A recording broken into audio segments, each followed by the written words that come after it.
তেখেতে কৈছে যে মিয়া জনগোষ্ঠীৰ লগত মই একমত নাই এই জনগোষ্ঠীৰ মিয়াক লৈ মন্ত্ৰী অশোক সিংহলৰ বিতৰ্কিত মন্তব্য এআইডিএফৰ স্থিতিত স্থবিৰ সদনৰ কাম কাজ সদন স্থগিত ৰাখিও শান্ত কৰিব নোৱাৰা এআইডিএফৰ বিধায়কক নিলম্বন প্ৰথমে শুনিলক ঢেকিয়াজুলিৰ এখন সভাত কি কৈছে মন্ত্ৰী অশোক সিংহলে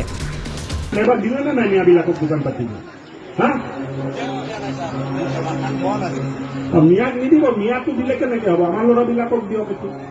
আমাৰ উৎসৱত মিয়া কেনেকে সোমায় ঈদততো আমাৰ ল'ৰাই নোসোমাই নহয় অশোক সিংহলে পোনপটীয়াকৈ মিয়াক দোকান দিবলৈ দিছিল বাধা তেওঁলোকৰ নিজৰ পৰম্পৰা আছে আপুনি যাক পূজা কৰে এইটো ইহঁতে খায় আকৌ আপোনালোকে ইহঁতক দোকান পাতিব দিয়ে এইটোতো চলিব নোৱাৰিব ভাই মোৰ সমষ্টিত নচলিব লগতে কৈছিল অশোক সিংহল নাই মিয়াৰ লগত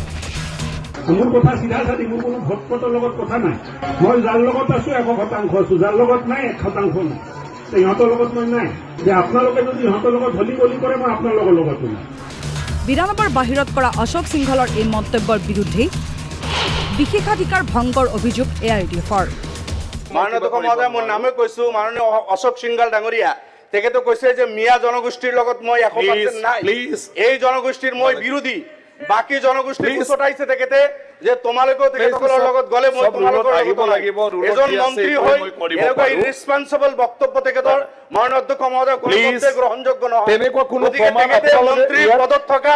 যোগ্যতা হেৰুৱাইছে মাননীয় আপোনালোকে লিখাই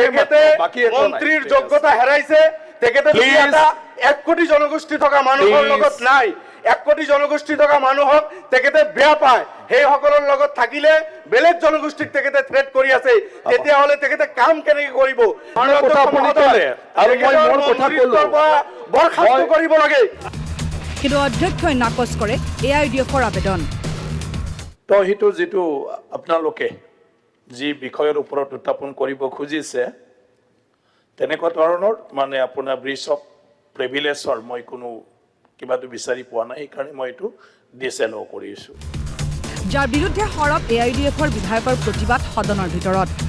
উপায়ন্তৰ উপাধ্যক্ষই 3 মিনিটৰ বাবে স্থগিত ৰাখিলে সদন Sir, he has violated his oath. তেওঁ সংবিধানৰ নামত শপত লৈছিল আৰু সংবিধানৰ শপত ব্যক্তিজনে সংবিধানক অৱমাননা কৰিছে তেখেতে অসমীয়া জাতিৰ কৈছে সাংবাদিকক কৈছিল পুনৰ আৰম্ভ হ'ল সদনৰ কাম কাজ কিন্তু পুনৰ এবাৰ বিষয়টো উত্থাপন কৰিলে এআইডিএফে আকৌ হুলস্থুল সদনৰ মজিয়াত বিৰোধী দলৰ দলপতি ডাঙৰীয়াই উপাধ্যক্ষই নামানে এআইডিএফো নেৰে অৱশেষত উপায়ন্তৰ উপাধ্যক্ষই নিলম্বন কৰে এআইডিএফৰ বিধায়কসকলক সদনৰ পৰা নিলম্বিত বিধায়কসকলে হাতত প্লে কাৰ্ড লৈ প্ৰদৰ্শন কৰে সদনৰ বাহিৰত এআইডিএফৰ দাবী মন্ত্ৰীৰ আসনত থকাৰ অধিকাৰ নাই অশোক সিংহলৰ তেখেতে ঈশ্বৰৰ নামত যি শপত লৈছিল তেখেতে নিজৰ শপত ভংগ কৰিছে মন্ত্ৰিত্বৰ চকীত থকাৰ যোগ্যতা তেখেতে হেৰাইছে মিয়া জনগোষ্ঠীৰ বিৰুদ্ধে তেখেতে উচটাইছে সেই সকলৰ বিৰুদ্ধে তেখেতে ষ্টেণ্ড লৈছে গতিকে তেখেতে মন্ত্ৰিত্বৰ এই গাদীত থাকিলে এই জনগোষ্ঠীটোক ডিপ্ৰাইভ কৰিব বিদ্বেগ এই জনগোষ্ঠীৰ বিৰুদ্ধে নফৰত তেখেতে বিক্ৰী কৰিব তাৰ কাৰণে আমি ব্ৰিজ অফ প্ৰিভিলেজ আনিছিলোঁ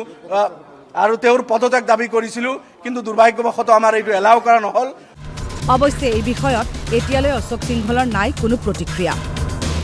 কেমেৰাত প্ৰদীপ বৰ্মন আৰু আইনুল হকৰ সহযোগত মাধৱ দাসৰ ৰিপৰ্ট DY 365